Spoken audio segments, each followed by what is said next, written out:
What is up, everybody? Welcome back to the channel.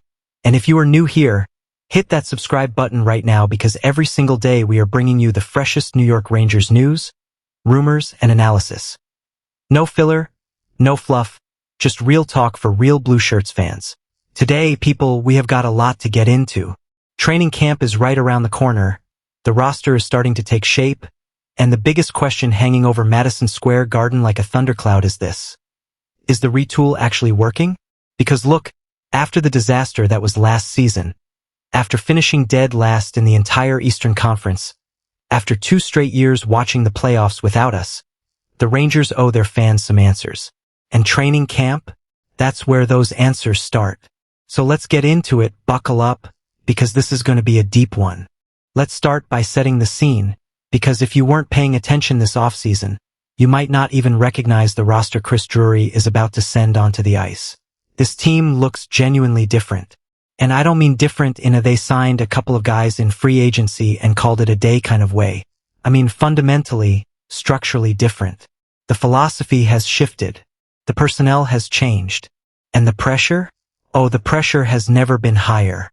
After what this organization went through last season, the slow start that became a freefall, the home ice embarrassments, the complete lack of identity night in and night out, Drury came into the summer knowing he had one job. Fix it. Not 5 years from now. Not by the time these prospects develop. Now. And to his credit, he got to work. The move that everybody is still talking about, the one that really defined this offseason, was bringing in Pavel Dorofeyev from the Vegas Golden Knights. Now I know some of you had never heard of this guy before June, and that's okay. But let me tell you something, this is a legitimate impact player. 25 years old, scored 37 goals last season alone.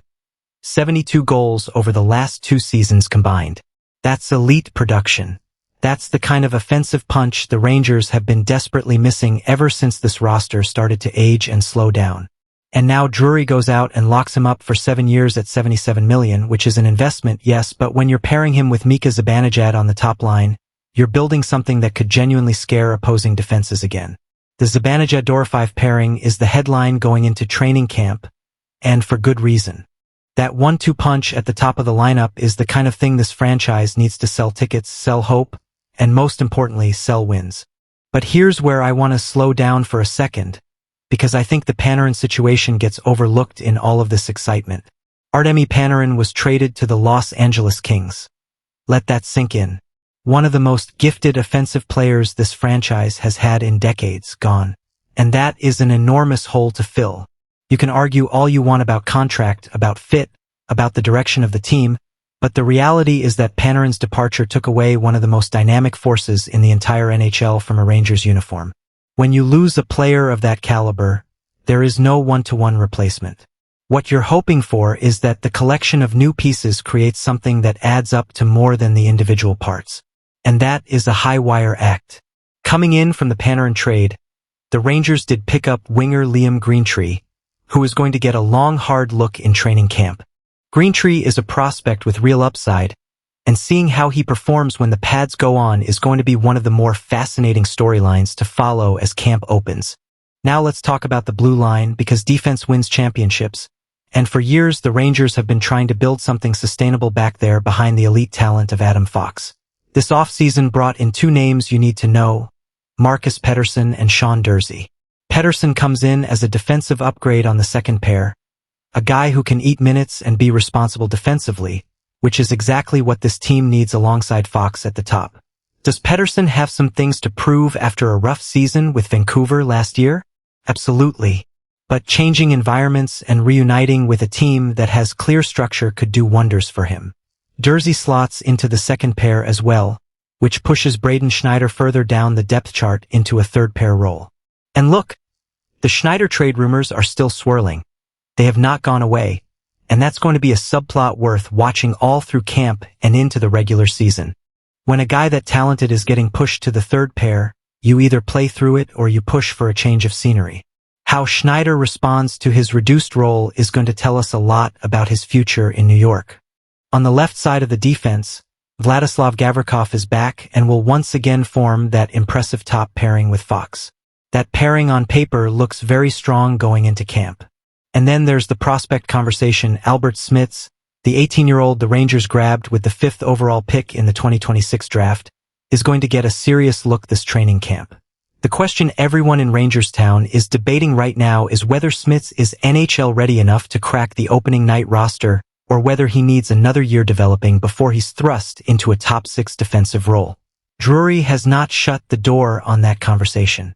He's been clear that the organization will evaluate honestly and not rush anyone.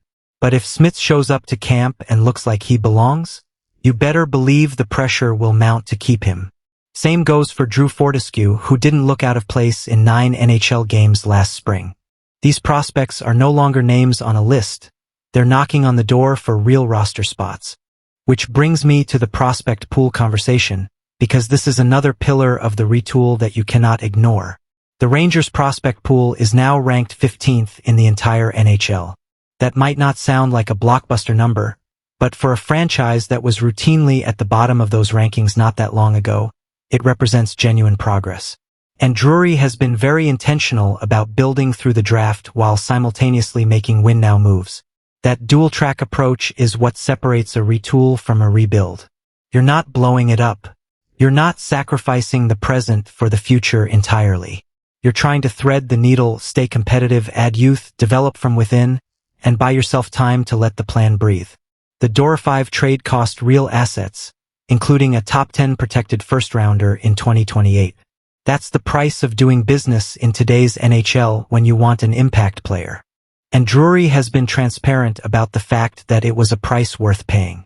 Let's talk about goaltending for a moment, because this is an area that gets glossed over but absolutely cannot be. The Rangers brought in Joonas Korpisalo as goaltending insurance. Now Korpisalo is not your number one guy, and nobody is pretending he is, but having reliable depth in net is crucial for a team that is trying to survive a full 84-game regular season without everything unraveling at the first sign of adversity. The goaltending room heading into training camp needs to be a source of stability, and Drury clearly thought about this when making his additions. If your starter goes down or struggles and you're scrambling with no safety net, your whole season can implode. Adding Korpisalo gives the coaching staff a credible option and removes some of that panic from the equation.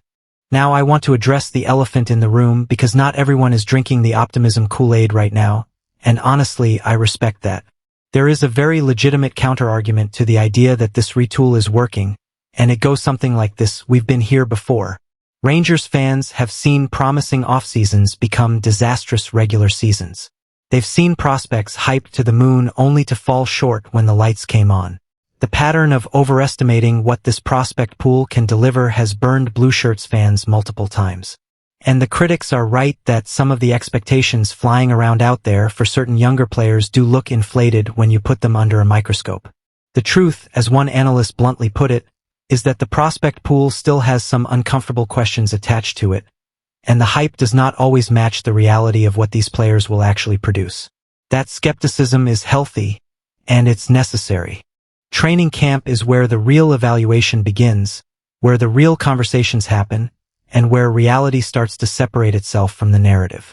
But here's what gives me cautious optimism, and I want to be precise about this: the Rangers are no longer pretending they're something they're not. Last season's team tried to operate like a contender while performing like a lottery team. The disconnect between self-perception and on-ice reality was catastrophic. This off-season, at least, the moves have been honest. They said they need more scoring, they got more scoring. They said they need a faster, younger roster, the moves they made reflect that. Drury told reporters he's not going to sit here and say the job is done and move on. He's still tinkering, still looking for ways to help the team right up until opening night. That kind of intellectual honesty from a general manager is underrated.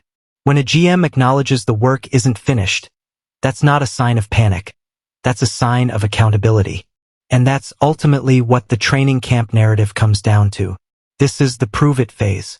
The moves are made, the contracts are signed, the draft capital has been spent.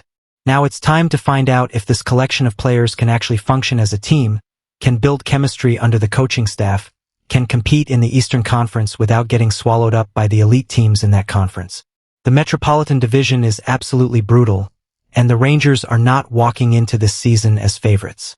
Nobody serious is picking them to make a deep playoff run in year one of the retool. But the goal is clear: get back in the building. Get back to being a team that competes, that is dangerous on any given night, that commands respect. From there, you build. So as training camp approaches, here's what I am watching. I want to see how the Zibanejad and Dora 5 connection develops on the ice in real time. I want to see if Albert Smits is genuinely ready or if that's still a year away. I want to see how Braden Schneider handles his situation, because a motivated Schneider in a prove-it role could actually be a weapon for this team. I want to see if Liam Greentree makes enough of an impression to earn real minutes. And more than anything, I want to see the identity of this team, the pace, the compete level, the resilience that was completely absent last season.